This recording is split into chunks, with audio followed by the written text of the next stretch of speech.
20장입니다. 출애굽기 20장. 13절 말씀 너무 잘 외울 수 있죠? 영어로 외워보겠습니다. 같이 두 번 읽어보겠습니다. 살인하지 말라, 살인하지 말라. 아멘. 우리는 함께 십계명 보고 있습니다. 십계명은 하나님께서 우리를 구원하시고 하나님과의 새로운 관계를 만들어주시는 이 관계 속에서 마땅히 지켜야 될 도의, 신의라고 말씀드렸습니다. 모든 관계는 마땅히 지켜야 될 법도가 있습니다. 하나님과 우리 사이에 왕과 백성으로, 자녀와 아버지로, 또 신랑과 신부로서의 관계를 잘 유지할 수 있는 방법이 십계명 안에 집약이 되어 있습니다. 더불어 우리가 하늘에 속한 자들로서 이 땅을 살아가는 방법이 아닌 하늘의 방법으로 살아야 하는데요. 하나님의 가치관이 이 십계명 안에 잘 담겨져 있지요. 이 세상은 이렇게 그냥 태어날 때부터 그 길로 늘 걷고 있습니다.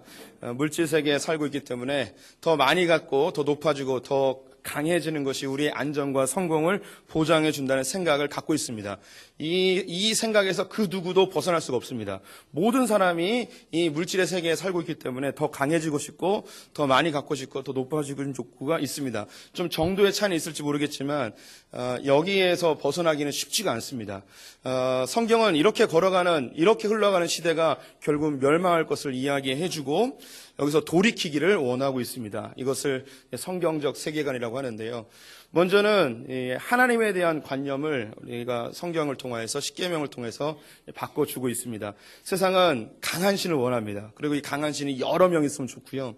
이 강한 신은 두려우면 존재입니다. 인격적인 교제는 할 필요도 없습니다. 내가 원하는 것을 그 신이 능력을 발휘해서 원하는 것만 이루어주면 됩니다. 그 신을 물질의 모양으로 만들어 놓고 거기에 이름을 붙이고 열심히 부르면 그 신이 이 마음이 변하여서 감동을 받아서 우리에게 원하는 걸 해주는 것이죠. 그래서 그 신을 감동시키는 방법도 이 물질주의 세계의 방법을 그대로 사용합니다. 더 많은 예물을 드려야 하고 더 많은 시간 기도해야 되고 더 많은 정성을 드려야 하고 이것이 이 세상에 갖고 있는 이제 가치관이죠. 그런데 하나님께서는 전혀 다른 가치관을 우리에게 제시해 주십니다. 하나님은 유일하신 분이신데 이 세상을 만드시고 통치하고 운행하시는 분이십니다. 그럼에도 불구하고 그분은 강력하지만 우리에게 연약한 분으로 오시고 친밀한 분으로 오셔서 두려움의 존재가 아니기 때문에 우리와 친밀해지고 관계가 형성되고 사귐이 있게 되어집니다. 하나님은 내가 원하는 것을 얻어내는 지니의 요술램프의 지니가 아니고 나와 인격적인 교제를 통해서 나를 설득하시고 나를 변화시키고 나를 이해시키셔서 하나님의 뜻이 나를 통하여 이루어지길 바라는 그런 가치관을 우리에게 심겨주십니다. 그분은 물질의 형상으로 만들어지지 않습니다. 그분은 이름을 만들어 붙일 수도 없습니다. 왜냐하면 그분은 스스로 계신 분이기 때문이죠. 우리의 삶에 아무리 힘쓰고 애써도 되지 아니하는 그런 부분이 있다는 거예요. 그래서 하나님과의 사귐과 교제의 시간을 위하여 일주일에 하루만큼은 주님과 긴밀한 사귐의 시간을 갖자는 거죠. 이것을 도표로 한번 만들어 봤습니다. 이 도표를 우리 성도님들이 십계명을 마칠 때쯤이면 머리에 깊이 각인되시기를 원합니다. 이 세상의 물질주의는요, 제1권위가 물질에 있습니다. 물질을 얼만큼 많이 갖고 있느냐, 얼마나 강한 물질을 갖고 있느냐에 의해서 그 사람의 삶이 바뀌어집니다. 그래서 물질의 지배를 당하는 것이죠. 물질에 의하여서 사람이 결정되는 거예요. 어떤 차를 타고 다니느냐, 어떤 학교를 나가느냐, 얼마큼 돈을 갖고 있느냐, 무슨 물건을 갖고 있느냐, 어떤 핸드백을 갖고 다니느냐에 의해서 그 사람이 결정되는 거죠. 그래서 물질의 지배를 당하는 거예요. 그 이 물질을 얻기 위해서 하나님을 조종합니다. 내 열심과 노력과 헌금과 나의 헌신으로 하나님을 조종해서 결국 물질을 얻고 싶은 게 물질적 세계관. 이 교회 안에도 깊이 들어와 있는 겁니다. 하지만 성경적 세계관은 하나님 제1권위예요. 우리를 하나님께서 자기 형상대로 만드셔서 이 물질 세계를 잘 통치하고 다스리도록 우리에게 맡기셨습니다. 이 세계는 우리의 놀이터예요. 하나님의 선물이고요. 여기서 풍성함과 기쁨을 누리고요. 이것을 가지고 하나님께 영광을 돌리는 도구이지 이걸 통해서 우리가 힘을 얻거나 우리의 신분이 바뀌어지는 것이 결코 아닙니다. 제가 우리 성도님들에게 일기 한 편을 소개해드리고 싶습니다. 이 일기는 제 둘째 아들의 친구가 쓴 일기입니다. 제목은 딱지치기입니다. 2학년 5반 최원영. 오늘 즐거운 생활 시간에 교실에서 딱지를 접어서 딱지치기를 하였다. 우리 반의 딱지왕은 김재민이었다. 김재민은 저희 둘째 아들입니다. 김재민을 재민이를 이기려고 어제 집에서 1시간 정도 연습을 하였다. 팔이 아플 정도로.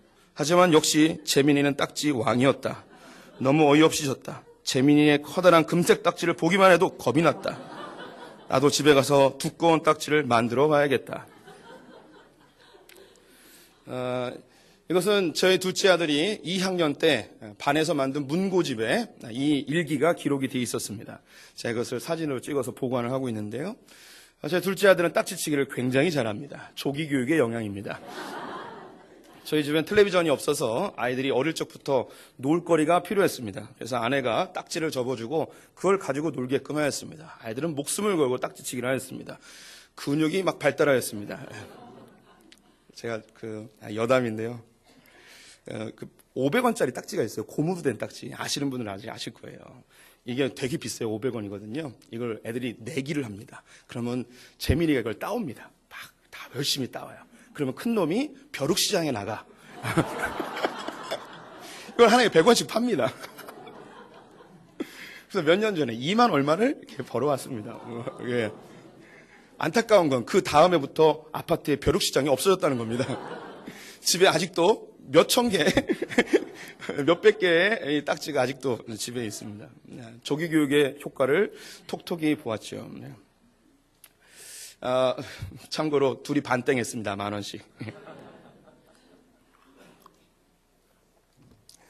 우리 성도님들도 이 딱지치기 많이 해보셨을 거예요. 저희 아이들도 딱지치기 하는 모습을 보는데 참 신기한 게 뭐냐면 이 딱지가 별거 아니거든요. 종이로 만들어졌잖아요. 딱지가 많으면 우리 기분이 좋아져요. 내가 부자된 것 같고요. 어깨가 으쓱해지고요. 반대로 딱지가 잃으면 내가 뭔가 삶을 다 실패한 것 같은 거예요. 그리고 내 삶이 무너질 것 같고 살 의욕이 사라지고 심지어는 다른 사람의 것을 빼앗고 싶기도 하고 혹은 누군가 부정적인 방법으로 딱지를 이겼다 싶으면 그 사람을 패 죽이고 싶은 욕구가 어린 아이들 속에 있어요. 우리 아이들 3명이 딱지치기를 하다 보면 형들이 막 그 부정적인 방법으로 딱지를 이겨낼 때도 있습니다. 그럼 막내가 막 형들을 죽이려고 막 그래요. 그럼 서로 싸우고 막 그러죠. 그럼 아버지 된 입장에서 생각이 드는 거죠. 왜 제가 딱지를 아이들에게 줬을까요? 이 딱지를 준 이유는 그 아이들이 이 딱지를 통해서 즐거우라고 풍성하게 그 시간을 활용하도록 주었죠. 근데 아이들은 이것을 자기의 목숨처럼 생각하는 거예요. 많으면 자기가 세진 거라고 생각하고요. 자기의 존재감이 나타나고요. 성공한 인생이라고 생각을 하는 거죠.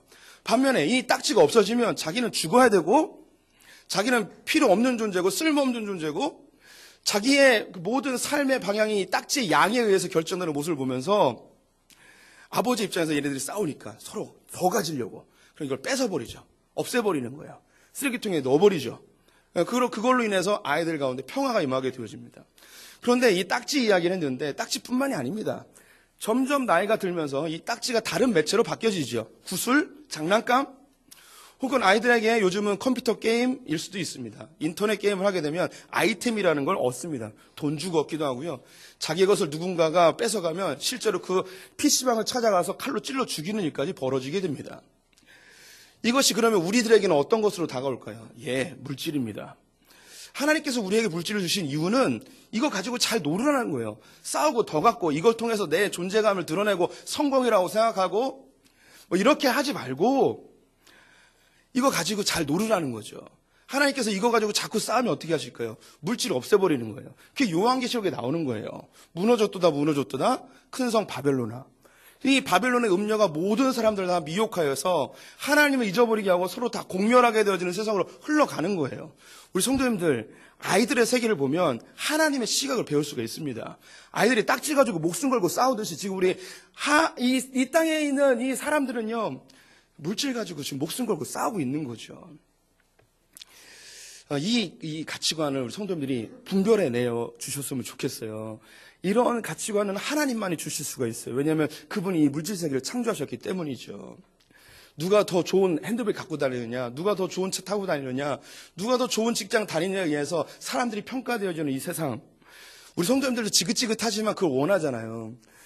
우리 성도님들 이걸 잘 생각해야 돼요. 제 설교를 잘못 이해하면 그러면 목사님 공부도 하지 말고 돈도 벌지 말고 그냥 뭐 하고 살아는 겁니까? 이야기하실 때가 있어요. 공부 많이 하세요. 좋은 학교 가시고요. 돈도 많이 버시고요. 좋은 직장 다니시고 좋은 차도 끌고 다니시고 그냥 좋은 옷도 좋은 핸드백도 사세요. 왜요? 그냥 즐거우라고. 그냥 즐거운 거예요. 그 이상 없어요. 그냥 즐거우면 되는 거예요. 대신에 성경에 한마디 더 있죠. 우리의 덕을 세워야 돼요. 다른 사람에게 너무 지나치게 이게 부담이 되어지거나 하나님의 그 덕과 예수 그리스도의 복음에 방해되는 일이라면 좀 절제를 해야 되지만 그 이상도 그 이하도 아니에요. 그냥 기쁘게 사시면 되는 거예요. 오늘은 이 살인하지 말라라는 이야기 같이 나눠보도록 하겠습니다. 같은 맥락 속에서 이해를 하시면 좋을 것 같은데요. 제가 영화 포스터 3장 보여드리도록 하겠습니다. 첫 번째 포스터는요, Don't Cry Mom이라는 영화인데요. 자기의 딸이 성폭행을 당하고 죽게 되어졌습니다. 그래서 이 엄마가 이혼 이후에 혼자 열심히 키우고 있었는데 이 아이의 죽음 때문에 복수하기 위해서 상대방들을 다 찾아가서 다른 학생들을 죽이는 그런 영화예요. 파괴되어진 사나이라는 영화는 이 김명민이 주인공인데 원래 목사였습니다. 근데 자기 딸이 납치를 당해요. 그래서 납치 과정 속에서 죽어요. 그래서 납치범을 찾아서 복수하는 영화입니다. 목사도 다 때려치고 가장 이 살인하지 말아야 될 것을 가장 열심히 실천해야 될 목사를 이 분노와 복수심에 의해서 살인하는 자로 묘사한 영화이죠. 아저씨는 뭐 다들 아시는 영화입니다. 전직 특수요원이 옆집에 사는 꼬마아이가 납치된 것 때문에 그를 구하기 위하여 복수하는 장면이 나오는 거죠. 이런 영화를 보면요, 복수를 통쾌하게 하기 때문에 우리의 마음속에 카타르시스가 일어나게 되어집니다. 하지만 이런 상황이 되었을 때 우리 성도님들은 실제로 복수하기는 쉽지가 않습니다. 그리고 누군가를 이렇게 죽이거나 막 그러는 것도 역시 쉽지는 않죠. 사람들이 왜 살인을 하게 될까요? 하나님은요, 우리 마음속에 양심이라는 걸 주셨습니다. 이 양심은 사회를 유지하는 아주 중요한 하나님의 방편입니다. 그래서 사람을 쉽게 죽이거나 그러질 않아요. 그런데 이 양심이 무너지는 순간이 있습니다. 극한의 두려움이거나 혹은 정신질환이나 환각이나 또 엄청난 분노나 그리고 큰 상처나 상실, 슬픔에 사로잡혔을 때 이런 그 위협의 상황들이 발생했을 때 우리의 양심이 작동하지 않게 돼요. 그럼 그때 사람을 죽이는 거거든요. 오늘 살인하지 말라라는 이 명령이 있습니다. 우리 성도님들 이게 좀 마음에 와 닿으시나요? 좀 누구 좀 죽여보셨습니까? 여기 우리 가운데 숨어있는 킬러가 있을지도 몰라요. 그렇게 우리가 뭐 사람을 죽이거나 뭐 그렇게 하는 존재들은 아닙니다. 그리고 실제로 이 살인하지 말라는 이 구절이 딱 있다고 해서 우리가 사람을 죽이려고 할 때 이 구절이 내 마음에 다가와 주님이 살인하지 말라고 그랬지, 살인하지 말아야지, 이렇게 우리 마음속에 이 구절이 작동하느냐? 절대 그렇지 않습니다. 형법 250조는 살인죄에 대해 이야기하는데 사람을 죽이면 최하 15년에서 많게는 사형에 이르게 되어진다고 쓰여져 있습니다. 그런데 사람을 죽이려고 할 때 그 사람이 형법 250조에 15년 이상의 그리고 사형까지 이르게 된다 하였으니 나는 사람을 죽이지 말아야지, 이런 이 자제 효과를 일으키나요? 절대 그러진 않아요. 이 구절이 우리에게 그렇게 다가오진 않습니다. 그렇다면 하나님께서 이 살인하지 말라는 것을 왜 우리에게 이야기하셨는가? 이걸 좀 살펴볼 필요가 있어요. 최초에 하나님이 살인하지 말라고 한 것은 이 출애굽기 10계명이 아닙니다. 창세기 9장으로 가봐야 되는데요. 창세기 9장 3절부터 6절의 말씀을 같이 읽어보겠습니다.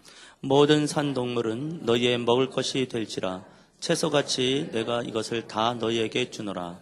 그러나 고기를 그 생명되는 핏째 먹지 말 것이니라. 다른 사람의 피를 흘리면 그 사람의 피도 흘릴 것이니 이는 하나님이 자기 형상대로 사람을 지으셨음이니라. 창세기 9장은 노아의 홍수 이후에 세상이 바뀌고 나서 하나님이 새로운 질서를 노아와 우리 인류에게 제시하신 본문입니다. 노아의 홍수 때문에 예전과는 많은 자연의 변화가 일어났습니다. 가장 대표적인 것이 먹는 문제인데요. 이전에는 식물만 먹어도 되는데 홍수 이후에는 고기를 먹어야 되는 상황이 됐습니다. 왜 이런 일이 벌어졌는가? 우리가 과학적으로 다 이해하기는 어렵지만요. 창조과학자들이 이야기하기를 원래 지구는 똑바로 서 있었다고 생각을 합니다. 그래서 태양을 중심으로 한 바퀴 딱 돌면 360도를 도는 거예요. 그런데 이 지구가 지금은 23.5도로 기울어져 있습니다. 이 기울어진 이유가 아마도 노아의 홍수 때 궁창이 무너지고 땅에 깊은 물이 터지면서 이것을 작동하기 위해서 하나님이 이걸 23.5도 기울이셨으려는 생각을 갖고 있어요. 그래서 그런지 지구는요, 동그랗게 돌지 않습니다. 계란 모양으로 돌아요. 그리고 360일이 아니라 365점 하면 조금 더 멀리 돌게 되어 있습니다. 이 궁창이 무너지면서 지구의 온실 효과가 사라지게 되었고, 우리가 봄, 여름, 가을, 겨울이 직접적으로 다가오게 되었고, 씨를 뿌리는 때가 있으면 거둬야 되는 때가 있어서 예전만큼 풍요로운 세월을 누리지 못하게 되었습니다. 그래서 음식을 보관하고 또 더 많은 에너지를 얻기 위하여 하나님이 육식을 허용하게 됩니다.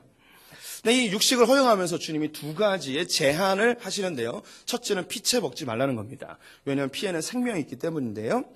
이것은 하나님이 이 피를 통하여서 전달하고 싶은 메시지가 있었기 때문입니다. 우리 안에 이 피가, 우리의 이 피는 생명이죠. 우리의 생명이 죄로 인하여 오염이 됐어요. 그래서 우리는 제한된 생명을 살아가고 있습니다. 우리가 영원히 살기 위해서는 뭘 바꿔야 되냐면 피를 바꿔야 되는 거예요. 그래서 정결한 피를 우리 안에 수혈을 받아야 되는데 이 정결한 피가 나오기까지 피를 소중하게 여기라는 메시지입니다. 그럼 이 정결한 피는 누구겠습니까? 예수 그리스도, 그분이 오시게 되어지면 우리의 피가 정결케 되는 것이죠. 그래서 이 구약에 있는 율법은 예수님으로 해서 완성됐기 때문에 더 이상 지키지 않아도 됩니다. 우리 성도님들이 좋아하시는 선짓국은 그냥 드셔도 관계없는 거죠. 또 때로는 몸을 위하여 사슴피 정도 먹는 거 충분히 가능합니다. 예, 제 친구처럼 소주에다가 자라피를 섞어서 먹는 거 괜찮습니다. 다 드세요. 단 기생충만 조심하면 되겠죠. 두 번째 하는 이야기가 뭐냐면 사람은 죽이지 말라는 거예요. 그러면 이게 이제 그 같은 흐름 속에서 이해를 해야겠죠. 하나님이 먹고 사는 문제에 대해서 이야기를 하면서 짐승을 다 먹어도 되는데 피는 먹지 말고 그리고 사람은 죽이지 말래요. 그럼 이 사람을 죽이는 이유가 뭐가 되겠습니까? 먹고 사는 문제 때문에 사람을 죽이게 되는 거예요. 지금 우리는요, 방금 전에 분노에 대해서 원수갚음에 대하여 이 명분된 구절이 전혀 우리에게 다가오지 않는 이 정서적인 흥분 상태에서 사람을 죽이는 건 이 이야기를 하는 게 아니에요, 성경에서. 그것은 심지어 성경에서 그것을 오히려 용인하고 있어요. 누군가 내 가족 중에 누군가 살해를 당하거나 그렇게 죽임을 당하게 되어지면 눈에는 눈, 이에는 이, 그리고 생명은 생명으로 갚도록 하나님이 법을 만드셨습니다. 지금은 이제 법적 테두리, 사회법이 있기 때문에 자력 구제 금지의 원칙으로 내 가족이 죽을지라도 내가 대신 갚으면 안 되고 법에 의하여 처벌을 받게끔 사회적 보장장치를 만들어 놓았습니다. 그래서 우리가 이야기하는 살인하지 말라는 게 막 너무 흥분하고 열받고 내 생명에 위협이 있어서 정당방위 정도로 사람을 죽이는 이런 이야기를 지금 하고 있는 게 아니에요. 이 이야기가 아니고 하나님께서 처음으로 사람을 죽이는 것에 대하여 고민한 게 뭐냐면 먹고 사는 문제 때문에 사람을 죽일 수 있다는 거예요. 고대 사회에서 사람을 죽이는 것, 즉 전쟁은 거의 대부분 비즈니스 때문입니다. 먹고 사는 문제가 기후가 워낙에 열악하고 지금 우리는요 농업 기계가 발달하고 농약과 거름이 발달해서 풍요로운 시대를 살아가고 있어요. 하지만 우리가 30-40년 전만 하더라도 먹을 게 없어서 굉장히 굶주린 세대를 살아갔거든요. 그 이전엔 더 심각했습니다. 그들에게 먹는 문제를 해결할 수 있는 방법은요 전쟁밖에 없었어요. 그래서 다른 부족이 곡식을 많이 거둬들이면 가서 전쟁을 하는 거예요. 목숨 걸고 전쟁해서 그 사람들 다 죽이고 우리가 살기 위하여 그 사람을 죽이고 상대편을 죽이고 양식을 훔쳐와야 되는 전리품으로 가져와야 되는 그런 시대였습니다. 하나님께서 사람들에게 너희들이 아무리 먹고 사는 문제가 힘들지라도 한 가지는 반드시 피해야 되는데 그것은 사람을 죽이면서까지 먹는 문제를 해결하면 안 된다는 거예요. 왜냐하면 하나님이 사람을 당신의 형상으로 만드셨기 때문이라는 거죠. 예전에 그랬는데 지금은 어떨까요? 우리가 이제 분노에 의해서 원수갚음 때문에 사람 죽이는 거 이건 제외하고요. 그럼 지금 우리가 먹고 살기 위해서 사람을 죽이지 않을까요? 지금 사회법에 의하여서 사람을 죽이면서 물건을 강탈하고 그런 것은 안 됩니다. 하지만 교묘하게 상대방을 죽이며 우리의 영역을 확장하고 먹을거리를 늘려나가는 것 이건 부인할 수 없습니다.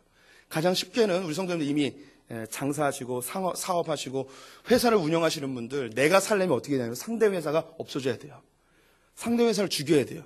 이거는 좀 큰 얘기로 대기업들이 덩치가 크다 보니까 더 들어가는 돈도 많아요. 그래서 더 먹고 살 문제를 해결하기 위해 애씁니다. 그래서 중소기업들이 하는 일들 다 그들이 먹어버리고요. 심지어 소상공인들이 하고 있는 동네 슈퍼까지도 대기업들이 다 먹어버리는 상황이 돼버렸습니다.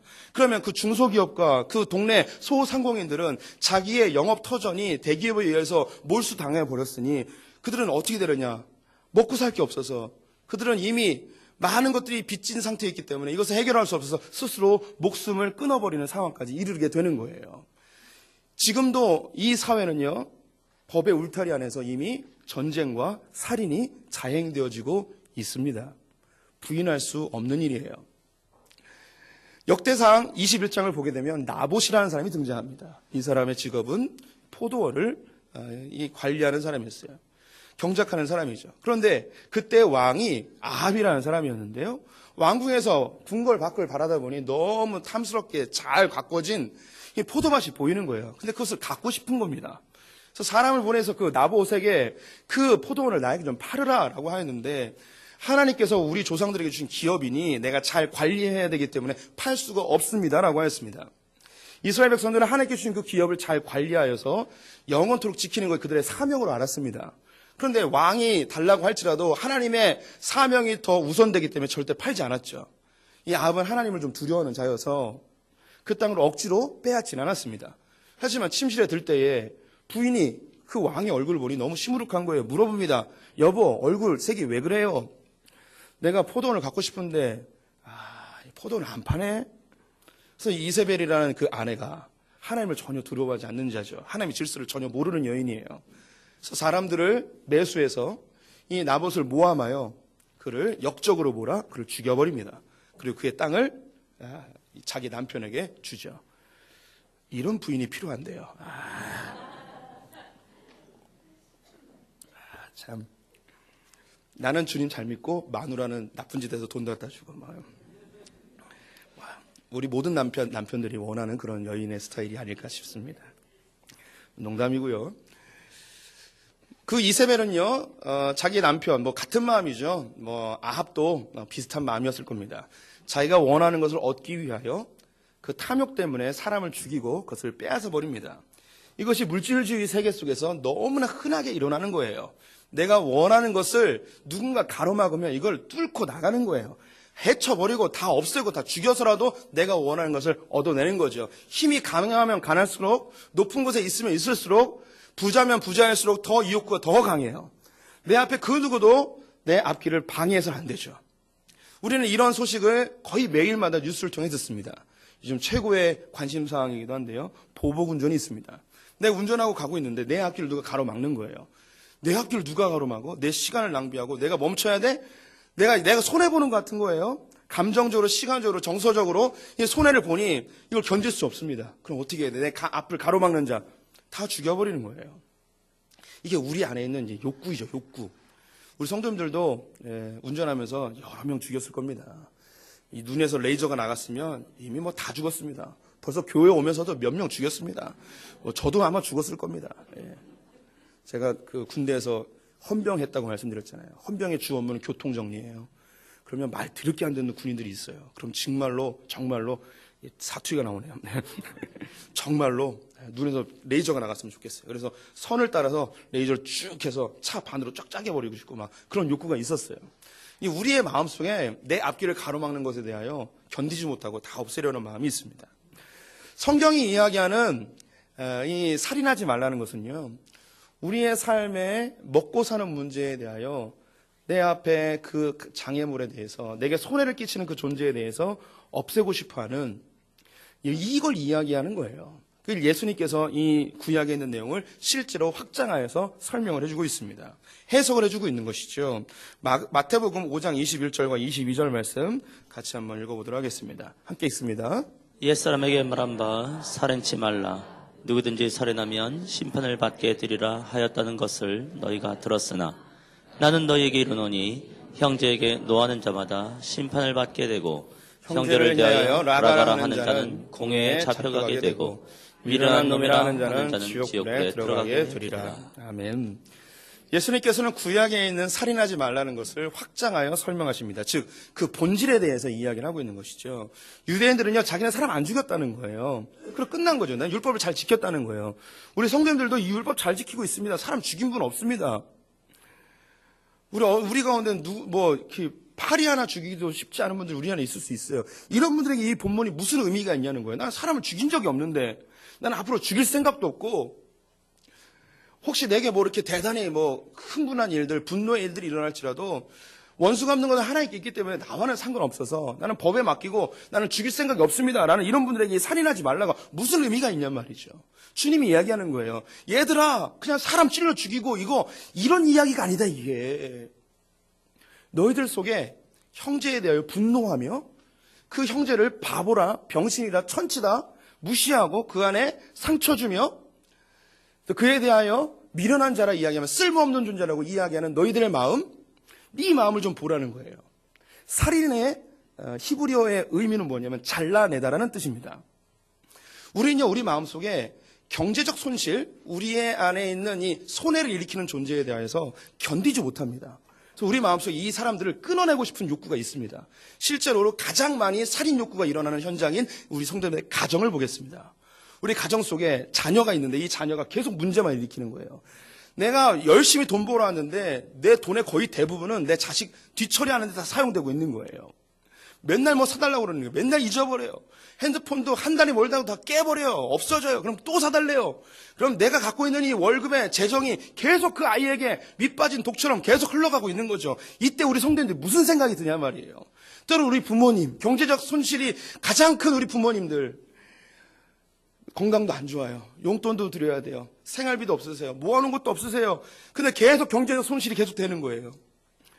혹은 내 마누라, 내 남편 맨날 도박해요. 맨날 취미가 신세계와 롯데를 서로 돌아다니며 시간을 보내는 것뿐이에요. 맨날 그 집에서 그 근무지에서 근무하고 있으면 핸드폰으로 띵동띵동 오면서 얼마 결제되었습니다. 얼마 결제되었습니다. 미쳐버리는 거죠. 이럴 때 우리가 드는 생각이 뭐냐는 거예요. 뭐 조금 더 멀리 우리 형제들, 뭐 내 피가 섞인 형제는 괜찮겠지만 뭐 시동생, 도련님, 시누이 문제 일으키면 꼭 우리 집 찾아와요. 찾아와서 뭐 얼마 달라 도와달라. 안 도와줄 수도 없고 또 이놈의 남편은 마음은 착해가지고 거절도 못하고 이럴 때 우리 드는 생각이 뭐냔 말이에요.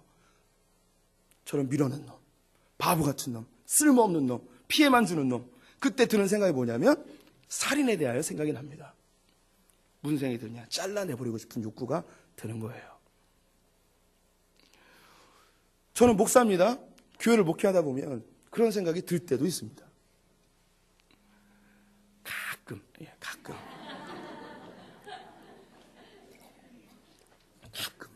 아니야, 10년에 한 번 정도? 아직 10년이 안 됐기 때문에 아직 한 번도 없었어요. 문제를 일으키는 성도, 방해가 되는 성도, 성도들끼리 분란을 일으키는 성도, 이런 성도들이 있으면 제 마음속에 무슨 생각이 들겠냐 말이죠. 우리 성도님들은 똑같을 거예요. 우리 교회가 부흥하려면, 우리 교회가 성장하려면, 내 목회가 평탄하려면 뭐 해야 되느냐? 저 사람을 잘라버려야 되는 거예요. 쓸모없고 미련하고 바보 같은 놈이기 때문에 잘라버려야 된다는 거죠. 이때 우리 안에 살인이 일어나는 거예요. 잘라내고 싶은 욕구가 드는 거죠. 왜? 내게 손해가 되니까요. 사람은요, 손해를 무척 두려워합니다. 시간적 손해, 경제적 손해, 정서적 손해를 너무너무 싫어해요. 이 손해를 두려워해서 어떻게든 이 경제적 사회에서 이 물질주의 사회는요, 모든 것을 양으로 계산하기 때문에 더 많이 가져야 되고 더 높아져야 되기 때문에 우리 마음속에 손해보는 것, 이걸 너무너무 두려워하고 어떻게 하면 이익이 되어지는 것만 선택할까를 혈안에 대해서 찾게 됩니다. 예수님께서 이런 마음을 잘 아시기 때문에 비유를 하셨는데 선한 사마리아인의 비유를 하실 것입니다. 어떤 한 사람이 예루살렘에서 여리고까지 걸어가고 있었어요. 근데 길 도중에 강도를 만났네요. 거반 죽게 되었다고 합니다. 그냥 놔두면 죽는 거예요. 근데 그 길에 제사장이 지나갔고 레위인이 지나갔습니다. 이 두 사람은 거반 죽게 되어진 이 강도 만난 자를 그냥 스쳐 지나가고 그냥 불쌍히만 여기고 그냥 가버렸습니다. 왜 그냥 갔을까요? 이유는 성경에 나와 있지 않아요. 그런데 너무 쉽게 우리는 이해할 수 있죠. 첫째, 그들은 제사장과 레위인으로서 자기들의 업무에 지장을 줄 수 있는 거예요. 손해가 되는 거죠. 그리고 이 사람이 혹시 죽으면 자기가 누명을 쓸 수도 있고요. 이 사람이 혹시 살았다 할지라도 치료비를 대는데 자기의 재정이 들어가죠. 그리고 어쩌면 그들도 예루살렘에서 여리고로 가는 길이었기 때문에 지금 정해진 시간에 어디까지 도착해야 되는 상황일 수도 있어요. 시간적 손해가 발생하는 거죠. 그러면 이 사람을 돌보지 않는 것이 그 사람이 너무나 당연한 거예요. 그런데 그때에 선한 사마리아인이 나타납니다. 이 사람이 이 강도 만난 자를 챙겨서 여관으로 데려가 그에 필요한 모든 치료비를 지불해주고 자기가 용물을 본 이후에 재정이 더 들어가게 되어지면 그것을 자기가 다 갚겠다고 이야기하며 잘 돌봐주러 갑니다. 이때 예수님이 한마디 던지십니다. 얘들아, 이들 가운데 누가 이 강도 만난 자의 이웃이냐라고 합니다. 주님이 우리에게 기대하는 바는 뭐냐면 우리에게 좀 손해가 일어날지라도 손해를 감수하고 내 이웃을 사랑하는 일을 실천하도록 하고 있습니다. 구약에서는 살인하지 말라로 멈췄는데 이것이 예수님을 통해서 어떻게 확대되냐면 살인하지 않는 건 잘한다. 하지만 사람을 죽이지 않는 것에서 멈추지 말고 사람을 죽이려 했던 너의 마음을 사람을 살리는 일을 하였으면 좋겠다. 우리에게 이야기하신 겁니다. 우리 성도님들, 우리는요, 물질주의 세계에 살아가면서 본능적으로 내게 불이익이 되는 건 다 잘라내고 싶은 욕구가 있습니다. 주님이 이야기하는 거예요. 너에게 손해가 될지라도 사람을 죽이는 일을 멈추고 사람을 살리는 일을 해봤으면 좋겠다. 왜 이 사람을 살려야 될까요? 그것이 창세기 9장에 나오는 거예요. 뭐냐? 이 사람은 하나님의 형상대로 지음받은 존귀한 자이기 때문입니다. 이 사람을 죽이지 말고, 구약에서는 죽이지 말라고까지만 얘기했어요. 그러면 죽이지 말고 어떻게 하라는 거예요? 그걸 신약에서 이야기하는 거예요. 사랑하라는 거예요. 살리라는 거죠. 이 일을 주님이 직접 하셨어요.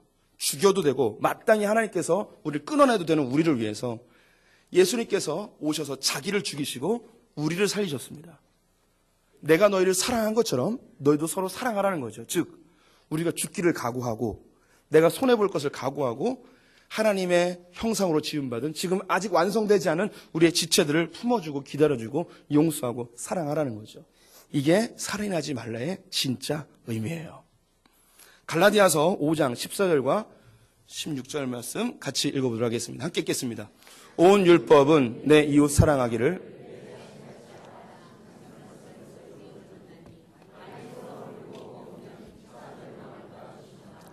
내가 이르노니 너희는 성령을 따라 행하라. 그러면 육체의 욕심을 이루지 아니하리라. 아멘.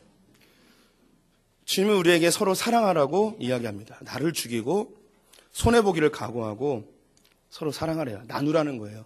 섬겨주라는 거죠.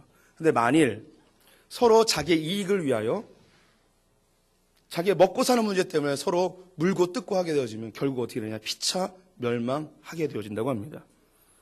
주님이 이야기하신 거예요. 세상 그렇게 가게 되어 있어요. 무너지게 되어 있어요. 서로 자기의 이익을 위하여 서로 물고 뜯고 하다가 이렇게 망하게 되어 있어요. 우리는 이 세대 가운데 돌이킨 자들이잖아요. 하나님의 백성들이잖아요.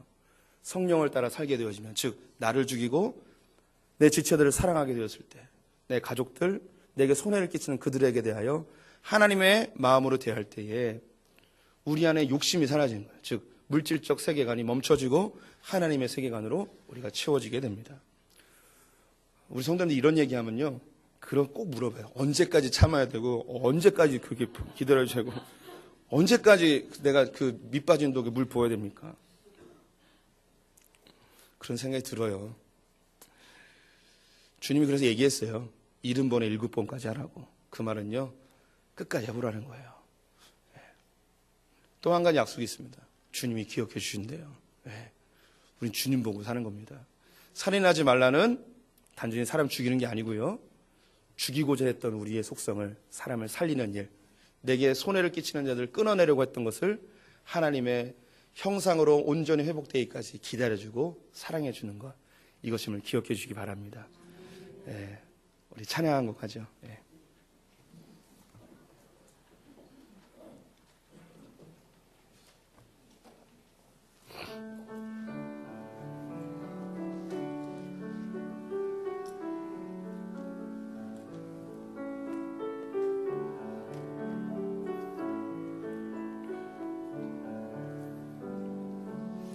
사랑은 언제나 오래 참고, 사랑은 언제나 온유하며, 사랑은 시기하지 않으며, 자랑도 교만도 아니하며, 사랑은 무례히 행치 않고, 자기의 유익을 구치 않고, 사랑은 성내지 아니하며, 진리와 함께 기뻐하네. 사랑은 모든 것 감싸주고 하라고 믿고 참아내며 사랑은 영원토록 변함없네. 믿음과 소망과 사랑은 이 세상 끝까지 영원한 것. 믿음과 소망과 사랑 중에 그 중에 제일은 사랑이라. 그 중에 제일은 사랑이라.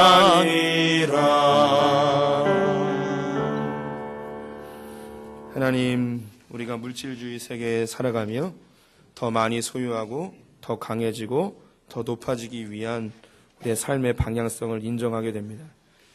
다른 사람에게 뒤처지면 안 되고 손해보면 안 되고 약해지면 안 된다는 생각에 늘 긴장하고 서로 물고 뜯는 짐승과 같은 정글과 같은 세상을 살아가고 있음을 우리가 깨닫게 되어집니다. 세상은 알면서도 대안이 없어 그 길을 멸망의 길로 계속 달려가고 있지만 우리가 복음을 알게 되었습니다. 하나님을 알게 되었습니다. 하나님, 우리가 손해되어지고 불편하고 상처받는다 하여서 하나님의 존귀한 형상으로 지음받은 우리의 지체들과 우리의 가족과 우리 형제 자매들을 잘라내는 자들이 아니라 하나님 마음 품고 살려내는 자들 되게 하여 주시옵소서. 단순히 사람을 죽이지 않는 것에서 멈추지 않게 하시고 사람을 살리는 아버지의 자녀들 되게 하여 주시옵소서. 지금 우리 주 예수 그리스도의 은혜와 하나님 아버지의 무한하신 사랑과 성령의 교통하심이 하나님의 법으로 이 땅을 살아가며 물질의 세계 가운데 손해보기를 각오한 소풍의 모든 성도들 가운데 지금부터 영원토록 함께 있을지어다. 아멘.